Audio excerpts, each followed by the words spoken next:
रजत भारद्वाज जो अमानतुल्लाह के वकील हैं, उन्होंने क्या बताया कोर्ट में, क्या हुआ, उनकी तरफ से क्या तैयारी है, वो क्या कह रहे हैं, सुनिए।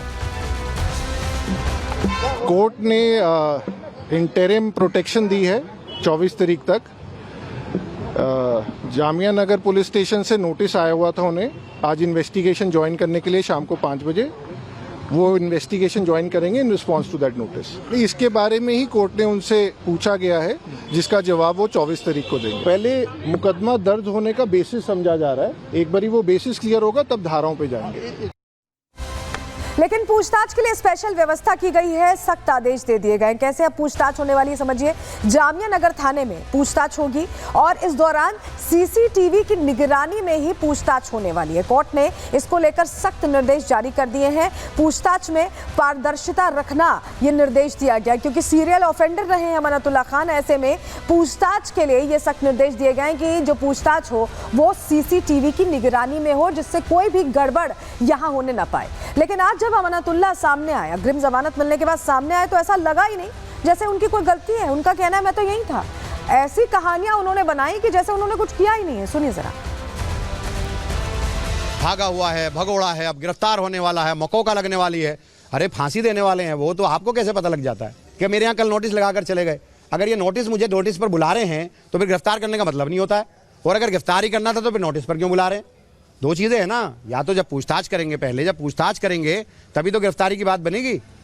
अब जब पूछताछ करने के लिए आज 5 बजे बुलाया, गिरफ्तार करने के लिए मुझे 3 दिन से ढूंढते फिर रहे हैं, ये सब चीजें बेकार की हैं, सिवाय मेरी इमेज खराब। कल बता दूं सीबीआई कोर्ट में, special CBI court Rouse Avenue की, कल मैंने डेट ज्वाइन की है 10 बजे, जाके पता कर लेना आप। मैं हाजिर था, कहीं भागा हुआ नहीं था, मैं यहीं था।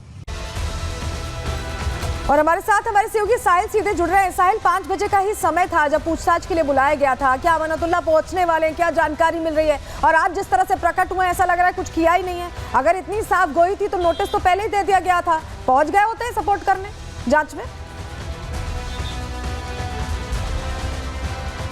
जी बिल्कुल, 5 बज चुके हैं। कुछ ही देर में आप विधायक अमानतुल्लाह खान जो है पुलिस की जो इन्वेस्टिगेशन है वो ज्वाइन करने पहुंचेंगे। इस वक्त मैं जामिया पुलिस स्टेशन के बाहर मौजूद हूँ। यहीं पर ही 5 बजे जो पुलिस अधिकारी हैं वो यहाँ पर क्वेश्चनिंग करेंगे अमानतुल्लाह खान से कि 70 घंटे के भीतर वो किस जगह पर मौजूद थे, क्योंकि वो शुरुआत से दावा कर रहे हैं कि मैं घर के अंदर ही था और पुलिसकर्मी का यही कहना है कि वो घर पर मौजूद नहीं थे। और यही वजह थी कि दिल्ली एनसीआर समेत जहाँ जहाँ से इनपुट मिल रहे थे कि आप विधायक वहाँ पर हो सकते हैं, वहाँ पर लगातार रेड की जा रही थी। फिलहाल आज अचानक से घर में आते हैं, प्रकट होते हैं, मीडिया से बातचीत करते हैं, पुलिस के आरोपों का खंडन करते हैं। तो लेकिन अब ये देखने वाली बात होगी पुलिस इन्वेस्टिगेशन के दौरान क्या सवाल जो है दिल्ली पुलिस के अधिकारी अमानतुल्लाह खान से करने वाले हैं, और क्या सवाल रहे कि आखिरकार इतने समय से आप कहाँ पे थे, उस समय क्या हुआ था, और इस बीच जो थे आपने पुलिस से संपर्क क्यों नहीं किया? क्योंकि उनका ये कहना है कि पुलिस उनको कल शाम के समय नोटिस देके गई थी कि आज शाम 5 बजे के आसपास जो इन्वेस्टिगेशन ज्वाइन करेंगे, लेकिन उसके बावजूद भी जो है पुलिस उनको गिरफ्तारी की बात करी, तो वो सभी आरोपों का खंडन करे। लेकिन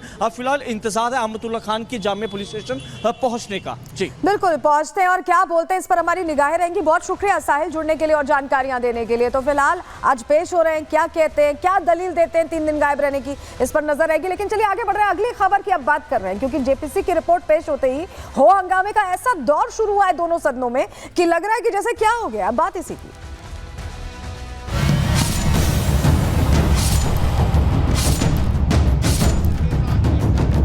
To lay the Hindi and English versions of the report of Joint Committee on the Work Amendment Bill 2024.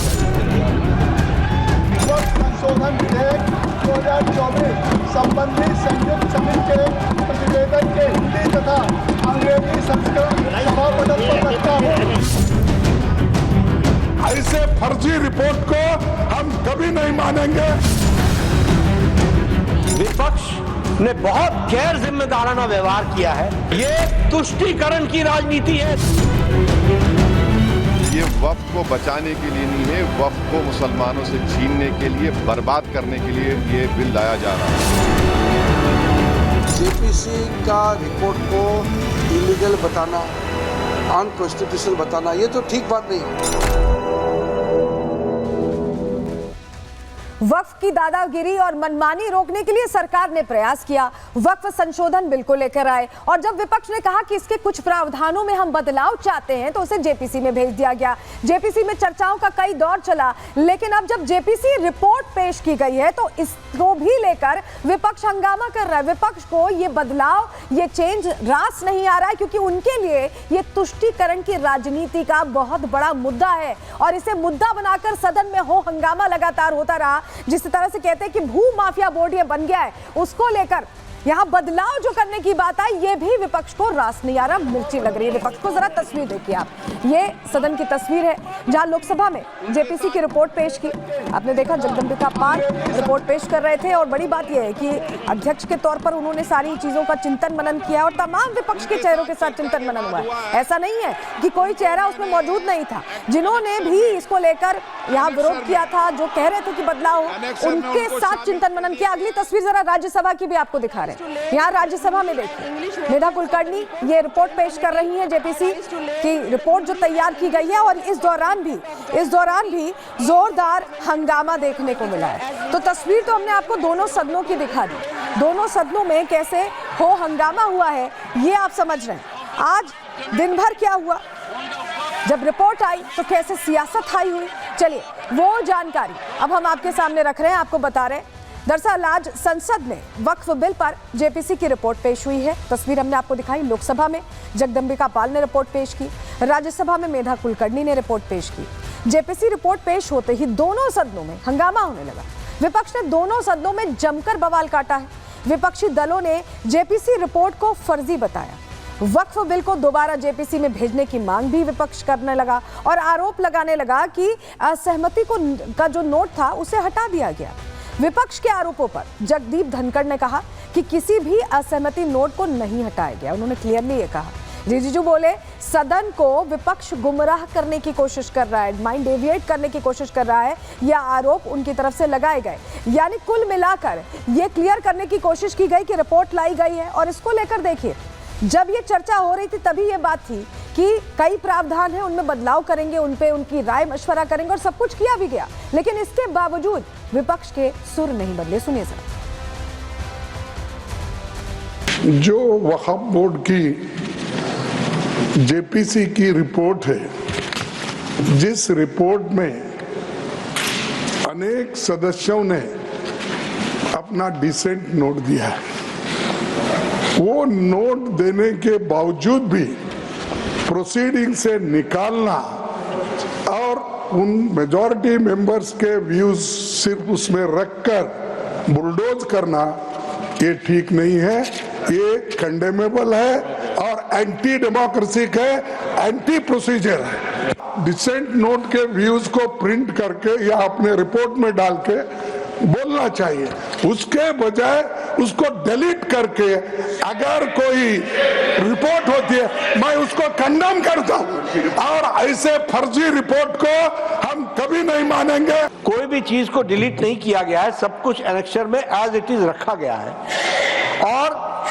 हमारे एक मंत्री ने भी स्पष्ट किया कि चेयरमैन को यह अधिकार है कि वो कुछ भी डिलीट कर सकता है और वो नियम बताते हुए कि किसी भी चीज का डिलीशन हो सकता है, फिर भी कुछ नहीं डिलीट किया गया। विपक्ष ने बहुत गैर जिम्मेदाराना व्यवहार किया है और इसकी निंदा होनी चाहिए और ये तुष्टीकरण की राजनीति है। कुछ लोग देश को तोड़ने की साजिश करते हैं, भारत देश के खिलाफ लड़ रहे हैं, इसलिए यह विपक्ष की आज का वॉकआउट होना यह ऑन रिकॉर्ड आना चाहिए कि यह देशद्रोही गतिविधियों को प्रोत्साहन देने का एक माध्यम है और उसका एक्सप्रेशन है। और कांग्रेस पार्टी और विपक्ष आज देश के जो लोग खंडित करना चाहते हैं, देश को कमजोर करना चाहते हैं, उनके हाथ मजबूत करने का काम कर रही है तो विपक्ष कर रही है।